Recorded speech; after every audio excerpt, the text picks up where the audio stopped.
ഇത് മാസ് മോട്ടോഴ്സിൽ നിന്നാണ്. നമ്മുടെ ഹോണ്ടയുടെ BS6 മോഡൽ ഷൈനാണ് വണ്ടി മിസ്സിങ് ആയിട്ട് വന്നതാണ്. അതായത് വണ്ടി സ്റ്റാർട്ട് ചെയ്ത വണ്ടി നമ്മൾ ആക്സിലേറ്റർ കൊടുത്താലും വണ്ടി ഒട്ടും മൂവ് ആവാത്തൊരു കണ്ടീഷനിൽ നല്ല മിസ്സിങ് കാണിച്ചുകൊണ്ടിരിക്കുകയായിരുന്നു. അപ്പോൾ നമ്മൾ ചെക്ക് ചെയ്ത് നോക്കുമ്പോൾ അതിൻ്റെ മെയിനായിട്ടുള്ളൊരു കംപ്ലയിൻറ്റ് എന്ന് പറഞ്ഞാൽ ഇഞ്ചക്ടറിൻ്റെയാണ്. കറക്റ്റായിട്ട് ഇഞ്ചക്ടർ പെട്രോൾ പമ്പ് ചെയ്യുക എന്നുള്ളതാണ് മെയിനായിട്ടുള്ളൊരു കംപ്ലയിൻറ്റ് കേട്ടോ. അപ്പോൾ നിലവിൽ നമ്മൾ ഇഞ്ചക്ടർ മാറ്റിയിട്ടുണ്ട്. അതേപോലെ തന്നെ ഫ്യൂലിൻ്റെ പമ്പും നമ്മളൊന്ന് അഴിച്ച് ക്ലീൻ ചെയ്തിട്ട് അതിൻ്റെ ഫിൽറ്ററും കൂടി ഒന്ന് മാറ്റിയിട്ടുണ്ട് കേട്ടോ. ഫ്യൂൽ പമ്പും നമ്മളൊന്ന് ഫുള്ളായിട്ടൊന്ന് അഴിച്ച് ക്ലീൻ ചെയ്തിട്ടുണ്ട്. അതിൻ്റെ ഫിൽറ്ററും കൂടി ചെയ്തിട്ടുണ്ട്. ഫിൽറ്റർ തീരെ മോശമായിട്ടല്ല, പിന്നെ നമ്മളിപ്പോൾ ഇഞ്ചക്ടർ ഇടുന്ന സമയത്ത് സ്വാഭാവികമായിട്ടും പമ്പും കൂടി ഒന്ന് ക്ലീൻ ചെയ്യേണ്ടത് നല്ലതായതുകൊണ്ട് തന്നെ അത് അഴിച്ച് ഫുൾ ക്ലീൻ ചെയ്തിട്ടുണ്ട്. അഴിച്ച് പിന്നെ സ്വാഭാവികമായിട്ടും നമ്മൾ ഈ ഫിൽറ്റർ ഉപയോഗിക്കുന്നതിൽ ഇതില്ല, അത് കാരണം ഫിൽറ്റർ മാറ്റിയേക്കണം കേട്ടോ. ഇപ്പോൾ നിലവിൽ നോക്കിയിട്ട് വർക്ക് കംപ്ലീറ്റ് ചെയ്തിട്ടുണ്ട്.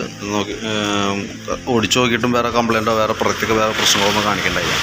നിലവിൽ നമുക്ക് അതിൻ്റെ എൻജിൻ ചെക്ക് യൂണിറ്റോ വാണിംഗ് ലാമ്പ് കാര്യങ്ങളൊന്നും തെളിയുന്നുണ്ടായില്ല. കാരണം അങ്ങനത്തെ ഒരു കംപ്ലയിൻ്റ് അല്ലായിരുന്നു. പെട്രോൾ കൃത്യമായിട്ട് എൻജിനിലേക്ക് കിട്ടാത്തതിൻ്റെ ഒരു പ്രോബ്ലം ആയിരുന്നു.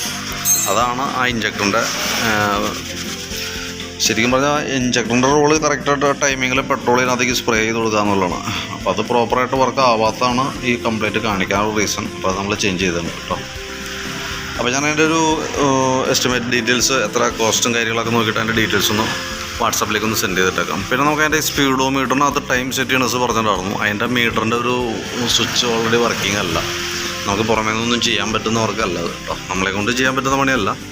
അത് മീറ്റർ സർവീസ് ചെയ്യാൻ കൊടുത്താൽ ആണ് ക്ലിയർ ചെയ്യാൻ പറ്റുള്ളൂ കേട്ടോ.